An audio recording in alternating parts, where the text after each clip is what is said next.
Ganitong ulam, simple lang. Nisin ramen, din yung talbos ng kamote. Sarap nito guys. Subukan niyo yung pinagalo kong recipe. Ang sarap niya kainin sa kanin. Napaka-swabe talaga. Ang FT ko ngayon. Yan, sundin nyo lang yung mga recipe. Ayan, nagsalang na ako ng mainit.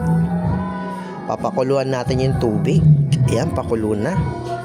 Lagyan na natin yung nisin ramen. Try nyo to guys. Siguradong tipid at masarap na ulam.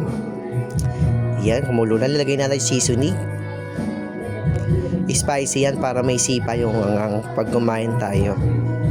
Kumukulo na. Haluin natin yan. Yung amoy nito, ang sarap talaga. Napakasarap talaga. Ulala, yamete kudasai. Nilagay ko na yung talbos. Ayun yung masustansya talaga. Sinimot ko yan guys ha. Ayan, inalo ko lang. Mabilis lang din maluto to. Kasi mga ano lang yan, mga ilang minuto lang yan. Mga 1 minute. Basta maluluto yan. Di ba? Nakita nyo naman sa video.